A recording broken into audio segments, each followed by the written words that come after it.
Buenas tardes con todos, vamos a hablar acerca de patología testicular.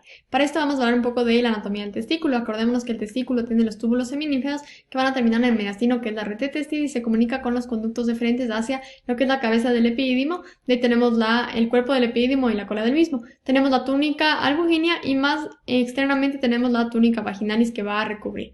La irrigación va a estar dada sobre todo por ramas de la arteria femoral, que van a ser las ramas de la arteria pudenda externa, de las ramas de la arteria pudenda interna, que van a ser las ramas escrotales, y ramas crematéricas que vienen de la epigástrica inferior. Dentro de esto vamos a ver dos patologías principalmente, la orquiepididimitis y la torsión testicular. La orquiepididimitis es una inflamación o infección del epidídimo que puede estar también dado a nivel del testículo o de ambos. Esta se presenta de uno de cada 1000 varones adolescentes sexualmente activos sobre todo, y no hay una predilección por la raza, y generalmente se habla de una disminución de la incidencia de esta patología por la vacuna de la SRP, sobre todo asociada a paperas.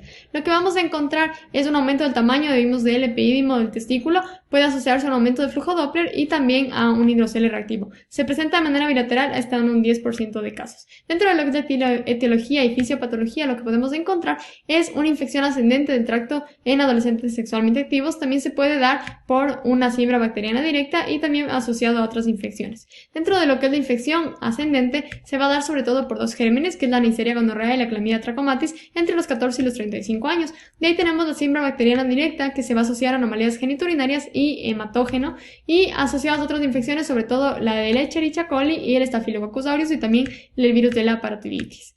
Anomalías geniturinarias asociadas, la malformación anorrectal, vejiga neurogénica, entre otras. Dentro de la clínica puede manifestarse con dolor, edema, eritema y el signo del PREN negativo, que es a nivel del examen físico. Lo que va a suceder es que el momento que se eleva el testículo va a ceder el dolor. También podemos encontrar síntomas sistémicos como fiebre, náusea y síntomas urinarios. Dentro de los métodos de imagen, el principal método va a ser la ecografía con Doppler, donde podemos encontrar un aumento de tamaño. Como ya les dije, puede haber ecotextura heterogénea, puede asociarse a edema, a hidrocele reactivo y el aumento del flujo sanguíneo, que generalmente es de baja resistencia. Entonces vamos a ver algunos ejemplos. Aquí tenemos un corte a nivel del testículo derecho, donde podemos encontrar la presencia del testículo con un ligero engrosamiento de su pared, pero lo que más nos llama la atención es la presencia de la cabeza del epidídimo, que está heterogénea, y si vemos en el Doppler color va a haber un aumento de flujo a nivel de esta. También tenemos otro ejemplo, aquí tenemos un corte transversal de ecografía, comparamos el testículo derecho con el izquierdo, donde podemos observar un poco de heterogeneidad en la ecotextura del mismo, asociado a un aumento del tamaño claramente al comparar con el contralateral y un poco de hidrocele reactivo.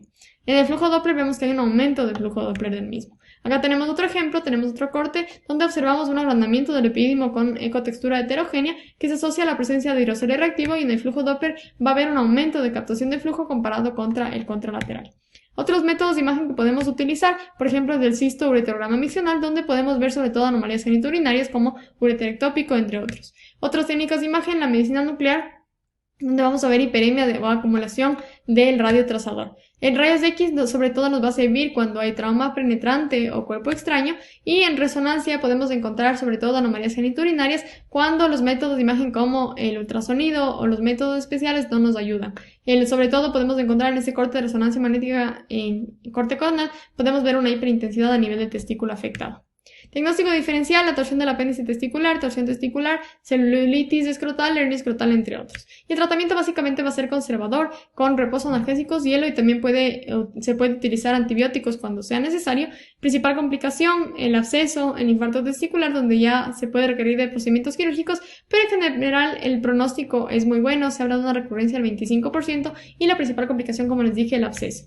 Ahora vamos a hablar de la torsión testicular. Esta es una torsión que puede ser espontánea o traumática de los testículos y del cordón espermático dentro del escroto, que puede producir una oclusión o un infarto vascular. Acordémonos que el volumen testicular normal en un recién nacido es de 1 ml y en los pospúberes de 15 a 20 ml. Lo que se va a producir justamente, como les dije, es la torsión del cordón espermático, y puede asociarse a un agrandamiento, por ejemplo, del epidídimo. Se presenta, sobre todo, es menos frecuente que la orquiepididimitis, afecta sobre todo al lado izquierdo y se presenta en meses fríos como diciembre y enero. Esta constituye una emergencia médica y se abre un periodo de 6 horas para el tratamiento de esta. Hay dos picos de edad en los adolescentes y en los neonatos, y generalmente suele ser unilateral. Hay un signo importante, el Bell Clapper, que ya les voy a explicar. Dentro de la etiología, este puede ser espontáneo o puede ser traumático, y la fisiopatología se va a producir una torsión intravaginal del cordón espermático o también una torsión extravaginal del mismo. La intravaginal va a ser en adolescentes y la extravaginal sobre todo en neonatos.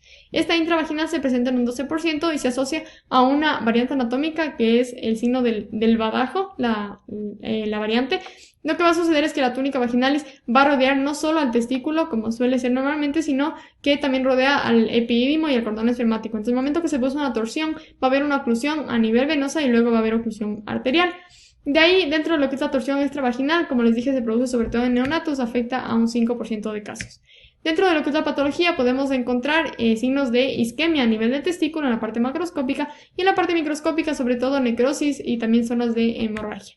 Dentro de la clínica vamos a encontrar un dolor agudo, mucho más agudo que en la orquiepididimitis. Se puede asociar edema, eritema y aquí tenemos el signo de PREM va a ser negativo. Incluso se habla en el examen físico que cuando le veamos el testículo puede aumentar el dolor. Puede asociarse también, hay ausencia de reflejos cremastéricos y síntomas sistémicos como náusea y vómito. Dentro de las técnicas de imagen, la principal igual va a ser la ecografía con Doppler, donde podemos encontrar, inicialmente puede ser un Doppler normal, pero después suele asociarse a una disminución de flujo sanguíneo, incluso ausencia. Podemos encontrar el testículo heterogéneo o hipoecoico, cordón espermático torcido. Aquí tenemos ejemplos, tenemos el testículo derecho comparado con el izquierdo, vemos que es heterogéneo con zonas hipoecoicas y si observamos en el Doppler color vemos que no hay captación del mismo comparado con el contralateral. Se habla de una sensibilidad del 86% y una especificidad del 100% para flujo intratesticular como único criterio. Aquí vemos otro ejemplo, tenemos un corte de ecografía en corte longitudinal donde observamos la presencia del cordón espermático que está torcido con un aumento de tamaño de lo que es el epidídimo y está también heterogéneo. Acá vemos otro ejemplo, tenemos un paciente donde vemos el testículo que está heterogénea con zonas hipoecogénicas, hay un engrosamiento de la pared asociado también a la presencia de hidrocele reactivo y un agrandamiento del epidídimo. Y si vemos en el flujo Doppler, vemos que no hay captación en sí dentro del testículo, vemos que hay una captación más bien periférica. Acá tenemos otro ejemplo, vemos un testículo que es heterogéneo con zonas hipoecogénicas, un engrosamiento de la pared escrotal y comparado contra el contralateral que sería el izquierdo. Y si vemos en el flujo Doppler, vemos que no hay captación. También otras técnicas de imagen tenemos la medicina nuclear que tiene una sensibilidad del 80 al 90%. Aquí únicamente un resumen de la torsión testicular, va a ser una urgencia médica, quirúrgica, sobre todo se habla de un periodo de 6 horas como les dije, va a manifestarse con dolor agudo e inflamación y generalmente el método de imagen de elección va a ser la ecografía con Doppler. Diagnóstico diferencial, torsión del apéndice testicular, torsión testicular, tumor testicular y hernia inguinal. El pronóstico y tratamiento, el tratamiento sobre todo va a ser quirúrgico, como les dije, hay una recuperación del 80 al 100% durante las 6 primeras horas y el pronóstico va a depender del grado de torsión testicular, principal complicación, el infarto testicular. Eso es todo, muchas gracias.